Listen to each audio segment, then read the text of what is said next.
السلام علیکم ناظرین، پیارے ناظرین، امام مالک رحمۃ اللہ علیہ فرماتے ہیں کہ حضرت سیدنا عمر فاروق رضی اللہ تعالیٰ عنہ کے پاس شکایت لے کر شام کو ایک شخص آیا۔ کہنے لگا، حضرت، میں نے اپنی بیوی کو کسی غیر مرد کے ساتھ زنا کرتے دیکھا ہے، گناہ کرتے دیکھا ہے۔ میں کافی پریشان ہوں، اصل میں الجھا ہوا ہوں۔ خدا را میری پریشانی دور کرے، میرے اس مسئلے کا حل کر دے۔ مجھے خود ہی شرم آتی ہے کہ میں ایک زانیہ عورت کا شوہر ہوں۔ میرا نکاح ایک زانیہ عورت سے ہو چکا ہے۔ میں کافی پریشان ہوں۔ قیامت کا دن ہوگا، نفسا نفسی کا عالم ہوگا۔ میں یہاں 5 وقت کا نمازی ہوں، تلاوت کرتا ہوں، قرآن مجید پڑھتا ہوں۔ میں قیامت کے دن جنت میں جاؤں گا اور میری بیوی قیامت کے دن جہنم میں جائے گی۔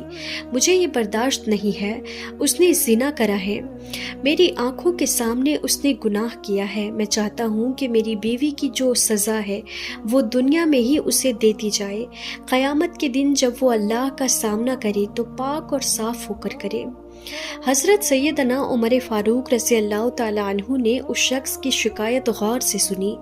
غور سے سننے کے بعد حضرت عمر فاروق رضی اللہ تعالیٰ عنہ نے ایک صحابی کی بیوی کو اس شخص کی بیوی کے پاس تحقیق کے لیے بھیجا کہ تم جاؤ، تحقیق کر کے آؤ کہ کیا وہ واقعی زانیہ ہے، کہ کیا وہ واقعی اس نے گناہ کیا ہے۔ صحابی کی بیوی مرد کی زانیہ بیوی کے پاس پہنچی۔ جب اس کے گھر پہنچی تو دیکھا وہاں تو کافی ساری عورتیں بیٹھی ہوئی تھی، گپوں میں مصروف تھی۔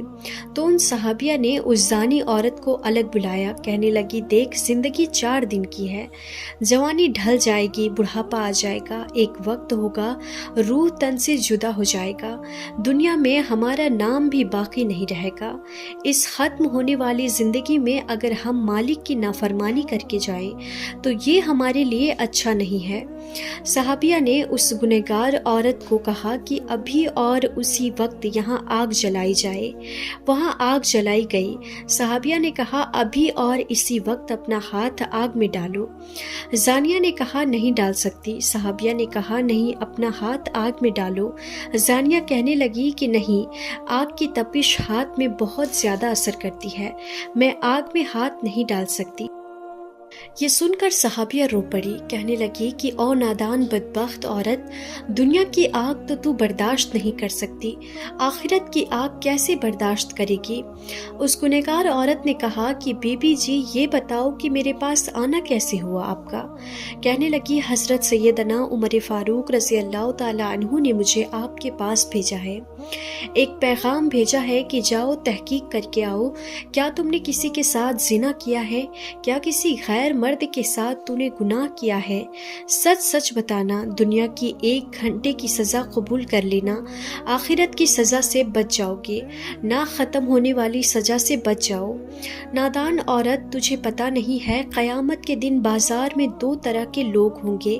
ایک وہ لوگ ہوں گے جن کو میرا اللہ فرمائے گا، ان کو میرے سامنے لے کر آؤ، آج میں انہیں اپنا دیدار کرانا چاہتا ہوں۔ یہ دنیا میں میرے دیدار کی خاطر گناہ سے بچا کرتے تھے، گناہ نہیں کرتے تھے، نماز پڑھتے تھے، قرآن مجید پڑھا کرتے تھے، لیکن یہ میرے خوف کی وجہ سے گناہ سے جان بوجھ کر بچ جاتے تھے، گناہ سے نفرت کرتے تھے کہ ہم گناہ نہیں کریں گے، اسی وجہ سے کہ ہم نے تو قیامت کے دن اپنے رب کا دیدار کرنا ہے۔ ان لوگوں کو میرے سامنے کھڑا کر دو، آج میں اپنے چہرے سے پردہ ہٹانا چاہتا ہوں، انہیں اپنا دیدار کرانا چاہتا ہوں۔ ایک وہ لوگ ہوں گے جن کو اللہ تعالیٰ فرمائے گا، قیامت کے دن فرشتوں، ان کو دفع کرو، آج میں نے اپنا دیدار ہرگز انہیں نہیں کراؤں گا، اسی لیے کہ انہوں نے دنیا میں مجھے ناراض رکھا، پھر گناہوں پہ گناہ کرتے رہے، زنا کرتے رہے، شرابیں پیتے رہے۔ میرے حبیب کا کلمہ پڑھنے کے بعد بھی یہ لوگ گناہ سے باز نہ آئے، یہ لوگ خطاؤں سے باز نہ آئے، گناہوں پہ گناہ کرتے رہے، انہیں دفع کرو، جہنم میں ڈال دو۔ بیوی اب تو بتا کہ تو ان دو لوگوں میں سے کن لوگوں میں شامل ہونا چاہتی ہے؟ کیا تو نہیں چاہتی قیامت کے دن میں اپنے رب کا دیدار کروں؟ اگر تو یہ چاہتی ہے تو پھر سچ سچ بتا دے کہ کیا تم نے کسی غیر مرد کے ساتھ زنا کیا ہے؟ کیا تیرے شوہر کی بات سچی ہے؟ اس کے دل میں ایمان کا چراغ اس طرح روشن تھا، اس نے کہا دنیا کی سزا مجھے قبول ہے، دنیا میں سزا پا کر آخرت میں پاک اور صاف ہو کر میں اللہ کا سامنا کروں۔ قیامت کے دن جب اللہ پوچھے گا کہ اپنی جوانی کہاں گزار کے آئی ہو، بڑھاپا کہاں گزار کے آئی ہے، اس وقت میں کہوں گی کہ مالک میں دنیا کی محبت لے کر آئی ہوں، تیرا خوف ہے ہی نہیں، آج میں دنیا میں اپنے گناہوں کی سزا بھگت لوں گی۔ قیامت کے دن مالک کو کہوں گی مالک دیکھ میرے دل میں اب بھی تیرا خوف موجود ہے، دنیا میں گناہ کیا تھا، دنیا میں ہی مجھے سزا مل گئی، یہاں آئی ہوں تو پاک اور صاف ہو کے آئی ہوں۔ قصہ مختصر، اس عورت نے اپنے گناہوں کا اعتراف کر لیا کہ واقعی میں نے گناہ کیا ہے، میں نے زنا کیا ہے، مجھے سزا دی جائے۔ حضرت سیدنا عمر فاروق رضی اللہ تعالی عنہ نے فیصلہ کیا کہ عورت کو رجم کر دیا جائے، یعنی ختم کر دیا جائے۔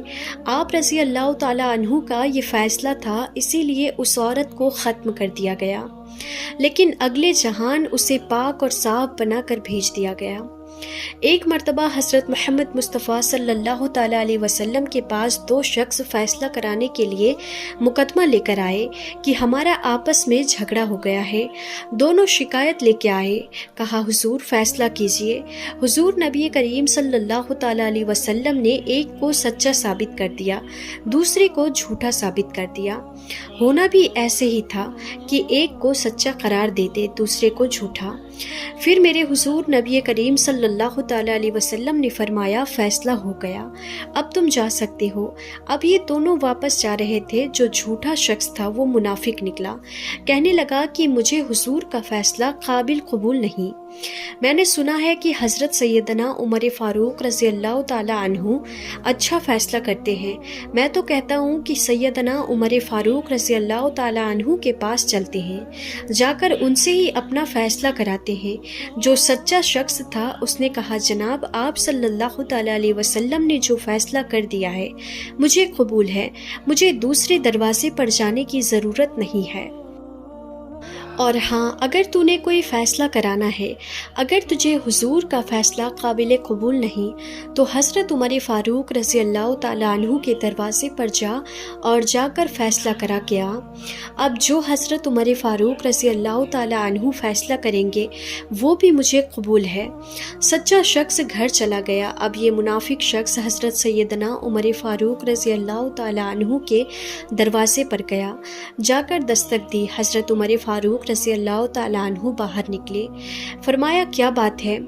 حضور صلی اللہ تعالیٰ علیہ وسلم کے پاس گیا تھا فیصلہ کرانے کے لیے، حضور نے فیصلہ کیا، حضور کا فیصلہ مجھے پسند نہیں آیا، میں حضور صلی اللہ تعالیٰ علیہ وسلم کے فیصلے کو نہیں مانتا، لہٰذا میں نے سنا ہے کہ آپ عدل کرتے ہیں، انصاف کرتے ہیں، آپ کے دروازے پر آیا ہوں، لہٰذا آپ ہی ہمارا فیصلہ کریں۔ آپ رضی اللہ تعالیٰ عنہ نے فرمایا اچھا تو تم آپ صلی اللہ تعالیٰ علیہ وسلم کے پاس گئے تھے، آپ صلی اللہ تعالیٰ علیہ وسلم نے تمہارا فیصلہ کیا اور تمہیں وہ فیصلہ پسند نہیں آیا، اسی لیے تم میرے دروازے پر آئے ہو کہ آپ صلی اللہ تعالیٰ علیہ وسلم کا فیصلہ رد کر کے میں تمہارا فیصلہ کروں۔ کہا جی ہاں۔ حضرت سیدنا عمر فاروق رضی اللہ تعالیٰ عنہ نے فرمایا اچھا تو تم یہاں رکو، میں ابھی آیا تمہارا فیصلہ کرتا ہوں۔ سیدنا عمر فاروق رضی اللہ تعالیٰ عنہ گھر کے اندر گئے، جا کر تلوار اٹھائی اور باہر نکلتے ہی اس منافق کا سر تن سے جدا کر دیا کہ جس کو میرے نبی کریم صلی اللہ تعالیٰ علیہ وسلم کا فیصلہ پسند نہیں تو اس کا فیصلہ پھر عمر کی تلوار کرے گی۔ تو ناظرین، بے شک صحابہ کرام رضوان اللہ اجمعین نے اس طرح سے زندگی گزاری ہے، وہی کامیابی کا راستہ ہے، اور بے شک جو فیصلہ نبی کریم صلی اللہ تعالیٰ علیہ وسلم نے فرما دیا وہی قبول کرنا ہے، کیونکہ وہی سب سے بہتر فیصلہ ہے، اور بے شک اللہ جسے چاہتا ہے ہدایت دیتا ہے۔ خوش قسمت اور خوش نصیب ہے وہ انسان جو اپنے گناہوں کی توبہ کر کے اسی دنیا میں اللہ کے حضور سجدہ ریز ہو کر توبہ طائب ہو جاتا ہے، تو اس کے لیے آخرت کی ابدی زندگی کامیابی والی ہے۔ لیکن جو شخص اس دنیا میں اللہ تعالیٰ کے احکامات سے منحرف رہا اور نہ اسے توبہ کا موقع ملا اور نہ اس نے توبہ کی، تو نہ صرف وہ اس دنیا میں ذلیل اور رسوا ہوا بلکہ اس کی آخرت کی ابدی زندگی تباہ و برباد ہونے والی ہے۔ پیارے ناظرین، اللہ تبارک و تعالیٰ سے دعا ہے کہ اللہ تبارک و تعالیٰ ہم سب کو گناہوں سے بچنے اور اپنے گناہوں پر شرمندہ ہو کر اللہ رب العزت سے سچی اور پکی توبہ کرنے اور توبہ پر قائم رہنے کی توفیق عطا فرمائے۔ آمین یا رب العالمین۔